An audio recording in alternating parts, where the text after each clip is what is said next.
வணக்கம். இன்னைக்கு மனைவி சமையலில் ரொம்ப சுலபமாக செய்யக்கூடிய ஒரு ஸ்வீட் தான் பார்க்க போகிறோம். அரிசி மாவு இனிப்பு உருண்டை. வாங்க எப்படி பண்ணுறதுன்னு பார்க்கலாம். இதுக்காக 1 கப் அரிசி மாவு, 1 கப் வெல்லம், 3 டீஸ்பூன் வறுத்த எள்ளு, 3 டீஸ்பூன் பொட்டுக்கடலை, அரை கப் வறுத்து தோல் உரித்த நிலக்கடலை, 2 டேபிள் ஸ்பூன் நெய், 3 ஏலக்காய்.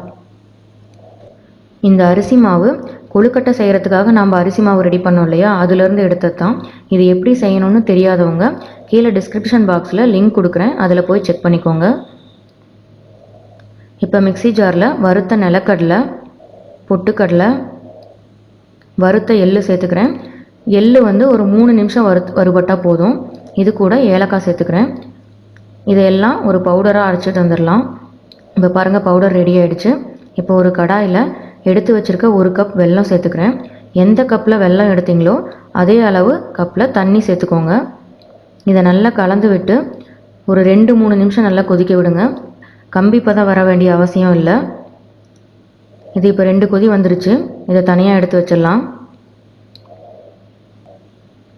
இப்போ ஒரு பாத்திரத்தில் எடுத்து வச்சுருக்க 1 கப் அரிசி மாவு சேர்த்துக்கிறேன்.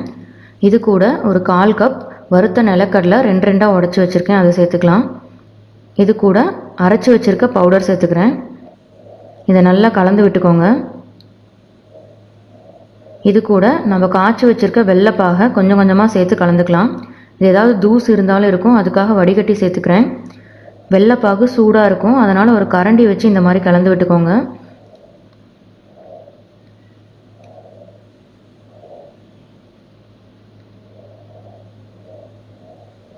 இதுவும் கொழுக்கட்டை மாதிரி தான். ரொம்பவும் உதிரியாகவும் இருக்கக்கூடாது, ரொம்பவும் தண்ணி மாதிரி இருக்கக்கூடாது.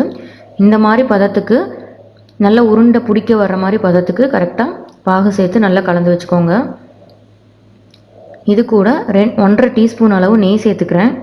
இதை நல்லா கலந்து விட்டுக்கலாம். இதை கலந்து விட்டுட்டு கொஞ்சமாக சூடு ஆறுற வரைக்கும் வெயிட் பண்ணலாம். இப்போ சூடு ஆறிடுச்சு. இப்போ கையில் கொஞ்சமாக நெய் தடவிட்டு இதை உருண்டையாக பிடிச்சி எடுத்துக்கலாம். இந்த மாதிரி நல்லா இறுக்கி பிடிங்க. இது பிடிக்கும்போது கொஞ்சம் சாஃப்டாக தான் இருக்கும். கொஞ்சம் பிடிச்சி வச்சதுக்கப்புறம் கொஞ்சம் கொஞ்சமாக அந்த ஈரப்பதம் இழுக்க ஆரம்பிக்கும். அதனால் இந்த பதம் கரெக்டாக பார்த்துக்கோங்க, இல்லைன்னா ரொம்ப ட்ரை ஆயிரும் சாப்பிடும்போது. எல்லா மாவையும் இந்த மாதிரி உருண்டைகளாக பிடிச்சி வச்சுக்கலாம். இந்த ரெசிபியும் நான் என்னோடய பாட்டிக்கிட்ட இருந்து தான் கற்றுக்கிட்டேன்.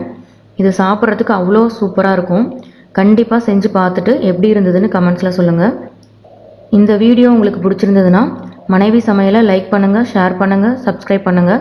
கூடவே பக்கத்தில் இருக்க பெல் பட்டனையும் மறக்காமல் ப்ரெஸ் பண்ணிவிடுங்க. அப்போ தான் நான் போடுற வீடியோக்கான நோட்டிஃபிகேஷன் உங்களுக்கு உடனடியாக கிடைக்கும். தேங்க்யூ.